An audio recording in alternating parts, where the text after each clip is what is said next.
আজকে যদি ভর্তাটা না করতাম। আসসালামু আলাইকুম, কেমন আছেন সবাই? আমি ভালো আলহামদুলিল্লাহ। আজকে এখানে রান্না করার জন্য নিছি এটা খাসির মাংস। তো ছেলে বাসায়, তবে এই জন্য খাসির মাংসটা নিলাম। আমি পছন্দ করে না, তো ছেলে খাবে, এই জন্য আমি আর উমায়ের খাবো আর কি। আর এখানে পুঁই শাক নিলাম। পুঁই শাক এটা আমার ছাদ বাগানের পুঁই শাক। পুঁই শাকের সাথে এখানে আলু কেটে নিচ্ছি লম্বা করে। আর এটা আমি ইলিশ মাছের মাথা লেজ দিয়ে রান্না করবো। আরও রান্না করা তরকারি আছে ফ্রিজে, এই জন্য এই দুইটাই রান্না করবো আজকে। পেঁয়াজে মশলা দিয়ে দিলাম, এলাচ, দারচিনি, তেজপাতা, আদা, রসুন আর হলুদ, মরিচ, ধনিয়া। এই মশলাটা এখন কষাই নিলে সুন্দর করে কষাই নিলাম। একদম তেল ভেসে গেছে, মাংসগুলি দিয়ে দিব।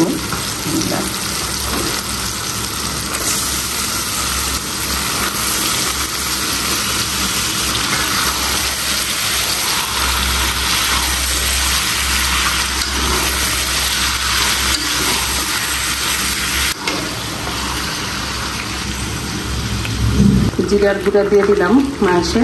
এখনো কষানোর মধ্যেই আছে, মাংস কষতেছে। এইটা যেই পানিটা উঠছে এটা মাংস থেকেই উঠছে। এই চুলায় আমি পানি বসাইছি, এটা মাংসে দিব কষানো শেষ হইলে। মরিচের গুঁড়া, হলুদের গুঁড়া, অল্প ধনিয়ার গুঁড়া। এইটাতে আমি ইলিশ মাছের এই মাথা লেজ দিয়ে দিলাম। এই পানিতেই এই মাছগুলি খুলবে। একটা ইলিশ বড় ছিল, একটা ছোট, তো দুইটার মাথা লেজ। মাছটা ভেঙে দিব, পুঁইশাকটা দিয়ে দিব। কমে যাবে, একদম কমে যাবে।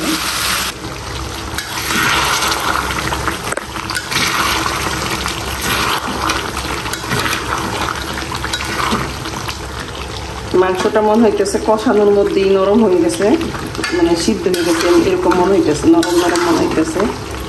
যখন নাড়তেছি তখন এরকমই মনে হচ্ছে। এখন সিদ্ধ হওয়ার জন্য পানি দিয়ে দিব। পুঁই শাকটা একদম কমে গেছে, মনে হয়েছে যেন কত পুঁই শাক। ইলিশ মাছ, চিংড়ি মাছ দিয়ে খুবই মজা। আমি মাথাটা খুব বেশি ভাঙি নাই, আস্তে আস্তে মানে নাড়তে নাড়তে যতটুকু ভাঙবে, না হলে এরকমই থাকবে। এখন অল্প ঝোলের জন্য অল্প পানি দিয়ে দিব, কিন্তু পানি খুব বেশি রাখবো না, শুধু মাখা মাখা রান্না করবো, এই জন্য অল্প একটু পানি দিয়ে দিলাম। খাসি মাংস পুঁই শাক রান্না করার পরও মনটা ভরতেছিল না, কারণ মনে হইতেছিল যেন কি যেন মানে কম খেতে বসতে মনে হয় এত একটা আগ্রহ লাগবে না, কারণ ভর্তা নাই। তো এগুলি থাকার পরেও ভর্তা না হলে ভালো লাগে না, এই জন্য আমি কয়েকটা কাঁঠাল বিছিয়ে নিলাম ভর্তা করার জন্য। ওইটা উমায়ের খাবে না, এটা শুধু আমার জন্য। তো ওইটা সিদ্ধ করে নিব। 3 চুলাই রান্না শুরু। এখন এখানে ভর্তাটা দিচ্ছি, এটা ছোট্ট একটা পাতিল নেয়, তো ছোট্ট একটা পাতিলে দিলাম। এখানে কাঁঠাল বিচি সিদ্ধ করতেছি, কাঁঠাল বিচির ভর্তা করব।